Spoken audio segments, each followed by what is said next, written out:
When you spend money on your team, do you think of it as a cost or an investment? Stay tuned for why investing in your team can have remarkable payoffs, not just for them, but also for you. Hi, Shannon Waller here, and welcome to Team Success. I have had the opportunity this week to coach our team on both the Working Genius and the print profiles. And it reignited my thought, re-inspired me actually, to share my thoughts on why investing in your team is really one of the highest return moves that you can make. It's been so fun just to be with our team. I coach a lot of other people's teams, right? A lot of other companies. And it was nice just to spend the time investing in our own team and just to see the feedback, the confidence that it gave people, the mutual understanding. It also had me a chance to reinforce our ideas of unique ability teamwork and how people with whom I want to work and how I want them to show up, which is clear, calm, confident in their skills and true partners, not just people waiting to be told what to do. So I wanted to share that with you because I thought, you know what? We're working hard. You're trying to meet deadlines, especially it's a busy time of the year when I'm recording this. We can get busy into task and kind of forget about the people a little bit. I've just talked to some team leaders today and was like, yeah, we have a lot of deadlines to meet, which I totally appreciate and understand. I'm a deadline-driven person, so I get it. But I'm also interested in what is the best way to accomplish those results? What is the best way with the fastest, the easiest results that have the biggest and best impact, that we keep getting better over time? Well, that actually is going to happen by leaning into the strengths and capabilities of your team. So there are some benefits of investing in your team, and there are lots of ways to do that. Certainly with profiles is one, because you're investing in their self-awareness and their self-knowledge. You're helping them take themselves seriously and taking other people seriously. But then also you can invest in other things. Technology training is great. Investing in AI training so they're not afraid of it, which would be really useful because some people are. And then that they make the best use of it to, again, be faster, easier, bigger, and better. But the other reason is that when you invest in them, they know that you're not treating them just as a cost. They know that you are treating them as an investment. And what do we want to do with investments? We want to see them multiply. We want to see them expand. If it's a cost, we try and minimize it. People who are treated like costs know it. It comes out through the pores.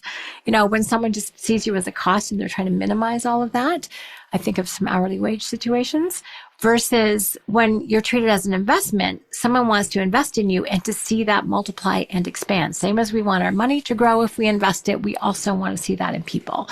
So when people know and feel that you're investing in them, oh my gosh, the benefits you get before they even get the actual knowledge is kind of profound. And I've experienced this for years when people have come to our team programs, like, oh, wow, they thought I was worthwhile enough to send to team tools or to have participate in the strategic assistant program or to actually do the team leader program, which is kind of like a mini version of coach program, right? So they just feel so validated in who they are. That's kind of the why to do it. And again, the what is in terms of profiles, again, in terms of technology, in terms of leadership, because entrepreneurial leadership is very different than corporate leadership. There are lots of different ways that you can do that. But this whole idea of why really investing in your team will pay off for you. So a couple of themes to highlight.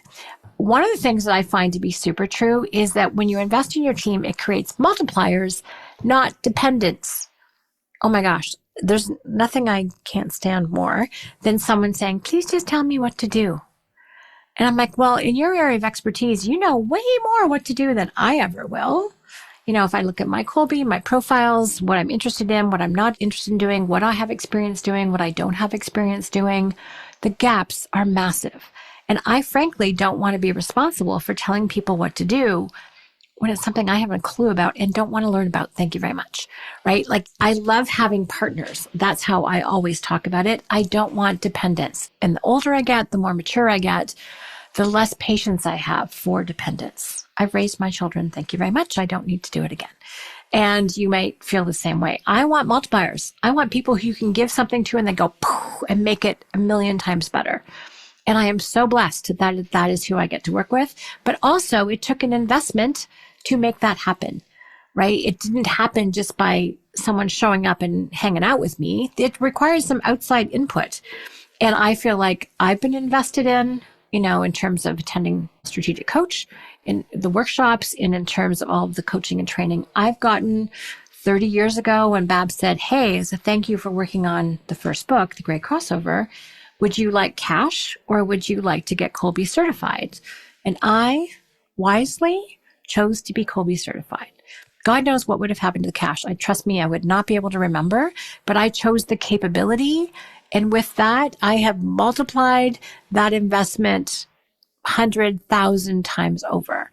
Like it has just paid off. And that's what a good investment does. So when someone invests in me or when I invest in me in terms of expanding my capabilities in an area that I'm passionate about and interested in, it pays off. Now, investing in me to be a better accountant, that may not be the best investment of all. I mean, yes, I probably will make fewer mistakes, but still, you're going to have to keep retraining me because it's not going to stick. If it has to do with people, I'm in.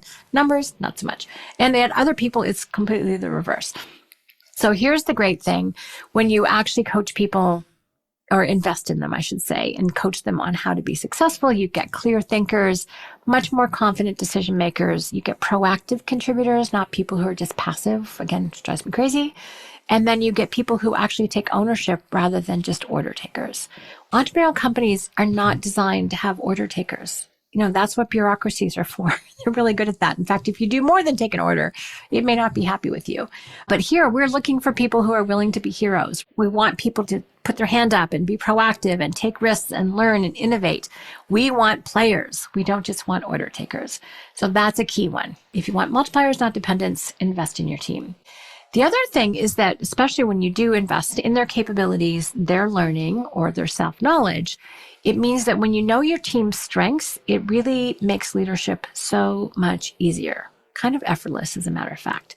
Because if you know someone's working genius, or you know their Kolbe, or you know their print profile, or you know their Clifton strengths, or their DISC, or their predictive index, maybe all of those things, that gives you deep understanding of how to work well with this person. It means you can respond with grace and humor rather than you or them taking things personally. It means fewer misunderstandings, less friction, less drag, more speed. I'm all about speed. And teams that really collaborate naturally because they know what they can count on one another for. That is a big deal. So if you're talking about positive and collaborative teamwork, really understanding everyone's strengths and playing to those strengths is really the best way to do it. It's interesting because if you don't have this distinction, I love what Dan has said since forever, when I joined the program 34 years ago, 34 and a half, is that, if you work on your weaknesses for a really long time, what you get are really strong weaknesses. Interesting. You probably haven't thought of it that way before. Gallup talks about it this way. They're like, well, you want to invest enough in your non-strengths and your weaknesses, enough to do damage control. In other words, if one of your weaknesses is sabotaging your strength, then invest enough in it to get okay, to get adequate. We would say to be competent at it in our lingo, but then don't invest another second or another penny, because it's a waste. Go back to investing in your strengths. And if your weaknesses are not impacting your strengths, to quote Kathy Davis, don't worry about it. It doesn't actually matter. It's interesting in terms of Clifton strengths. 5 of the 9 executing strengths are in my bottom 10. In other words, not factory installed. I do have a ranger, bit of a saving grace, especially with my 2 and follow through with Kolbe. So I'm grateful to have 1. But I looked at that because I'm all like strategic, relationship building, influencing. I have other strengths. But I looked at that and went, oh, I'm going to need help getting stuff done. True story. I kind of knew that about myself, but this was actually seeing it in black and white and on paper. My immediate thought to myself was not, oh, I need to get better at executing because I'm not very good at it. No, thanks to coaching from Dan and the program, it's like, oh, I need to make friends with people who are really good at getting stuff done. People who excel at executing, that's where their strength is. That was my first thought. Thank you, strategic coach. Like, I didn't worry that I had to be different. I just knew how I had to make quote unquote friends with, right? Who I need to be in teamwork with people who were complementary to me. So it's just so much easier when you have this knowledge. As far as I'm concerned, it feels like it's secret knowledge. It shouldn't be secret. But when you actually use it, not just know it, but use it, it's pretty profound. Another thing that investing in your team does is it really prevents one of the most expensive problems in entrepreneurship, and that is misaligned roles. EOS always talks about right people, right seats. And when you place people well, and we were talking about this in our team the other day, our leadership meeting, it's like we've gotten so much better at identifying what a role requires. And again, we don't really work on job descriptions, we work on roles. What a role requires, what kind of personality, what kind of striving do they need to be doing? Maybe even their motivation. How do we want people to take action? What is required? You wouldn't put someone like me, 3 fact finder, 2 follow through, 9 quick start, 5 implementer, as accounting that looks at the same spreadsheet and numbers and no people all day long. Creative accountant is not something that we want in our team. You want a really complementary set of strengths. Now, can I be useful in other parts of the company? Absolutely. But that is not one of them. And without these tools, it's a shortcut. It's going to take you months to figure this out because people can get training.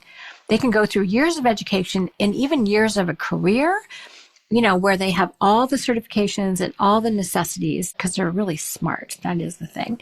They can cognitively have all the pieces, but truly they don't have the emotional energy. They don't have the mental energy for the type of tasks that you're counting on them for. So that's misalignment. And I think the other reason why I like so many of the profiles is because we have a lot of cognitive. We've got education, we've got training, we've got all of the things, but people use it to override their natural capabilities and their natural talents. And it doesn't always direct them in the way that they would naturally go.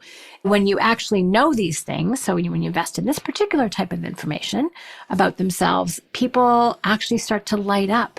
They're like, oh, I love doing that. Their energy increases, their unique ability finally gets expressed, and your culture becomes magnetic because everyone loves what they do. In fact, they can't not do it. Julia Waller said this the other day. She goes, I can't not. I was like, yes, that's what you want, right? You want people who can't not do it because that's how they're made. And then you get this incredible alignment with a role rather than misalignment, which is so darn expensive, and ain't nobody got time for that. The other one is that the ROI is really immediate and measurable. First of all, you can tell whether or not the person's worth investing in because if they don't multiply it, probably not a right fit. And then when you do have a really good ROI, there's better communication, which means fewer redos and do-overs. When you've got clear roles, less burnout. Burnout's a big issue. When people can't stick with a job because it's too emotionally or mentally wearing, that's not good for them, and it's certainly not good for you either. So that's sad. Let's try and fix that. When you have self-aware people, fewer emotional blow-ups, less drama.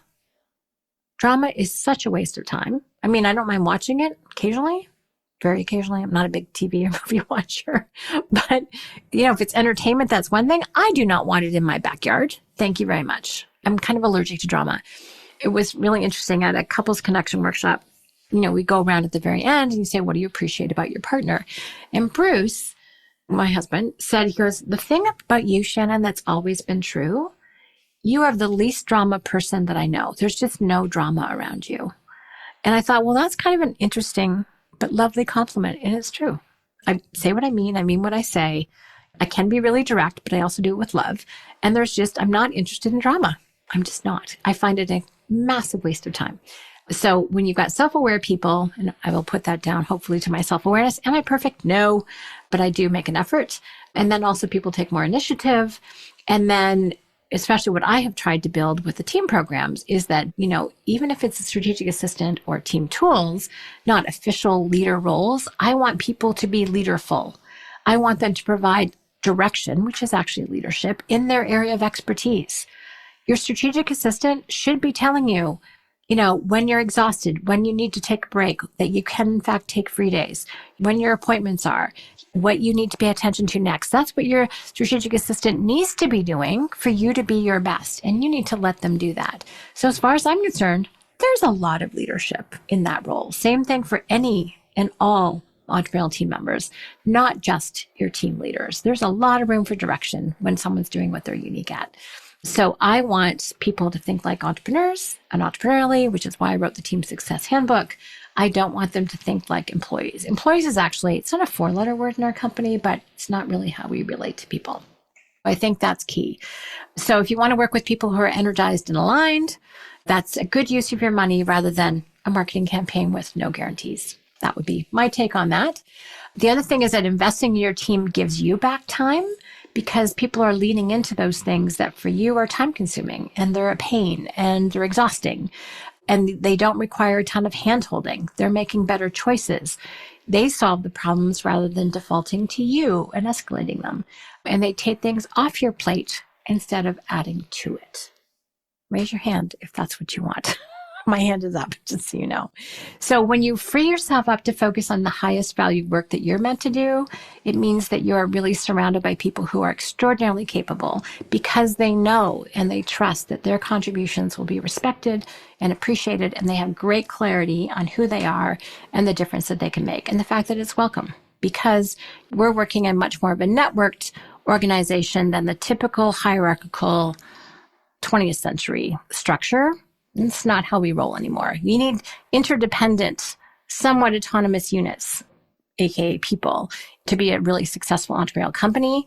Otherwise, everything comes up to you, and then you end up being an autocrat or a bureaucrat, which frankly, I don't think is really what you wanted when you became an entrepreneur. So you might want to think about that. And then lastly, when you invest in your team, it is an incredible retention strategy. People who feel cared about and respected and invested in, oh my gosh, they stick with you because they feel like they're seen and heard for the unique individual that they are. So retention is a big deal. If you've got good quality people, I hope you're working like heck to keep them. And that doesn't mean just paying them well. It also means a place where they can grow and where they're understood and developed and trusted and valued. This is what matters. And partly how you can do that is putting your money where your mouth is and investing them. And truthfully, most of the profiles that we recommend are not expensive. You know, per person, even including print, it might be $350, $400 per person to do that in US. And just think of the leverage. I mean, trust me, they will 10x that impact by something they do, something they don't do, a way that they save you money, a way that they make you money, a way that they free you up. How much would it take you to actually make that up if you're freed up from doing one task that you're not great at? You can recoup that investment in no time, which I think is really fun. Now, I will caution you a little bit, and this is coaching from a team leader I just talked to today. You might not want to do all the profiles at once, okay? Make sure that you prioritize it, maybe one a quarter. I did coach a team on 3 of them, but we did it very effectively in half a day. Right? And so, you know, there are ways to do it very efficiently, very effectively. The purpose of your business is not to have everyone do all the profiles all the time. The point of your business is to do your business and have them do it in the most effective way, the most productive way, the most efficient way. And part of that will be people leaning into their strengths. But again, you don't need to do them all in one quarter and have days upon days of retreats, coaching people on all the things. So space it out is my bottom line way of saying that, or have someone come in who is an expert and who is certified, who can get that quantity of information over to your team in a very efficient way. That would be another very good approach. So really invest in your team and be strategic in terms of how you do it. So I hope this has inspired you. I was having so much fun coaching our team and got such fabulous feedback. It just reminded me that investing in your people, investing in your team is actually a payoff for you, as well as being a payoff for them. And that, of course, will benefit your clientele and your future. You know, if you're going to have a self-managing company, you need self-managing people in it. And I think people who are self-aware and cognizant, well-skilled and well-trained is actually a brilliant way to do that. A really good investment that will pay off, hopefully, at least 10 times. So I trust that this has inspired you. If you have any questions or comments, please let me know at questions@strategiccoach.com. Again, thank you for listening. And as always, here's to your team success.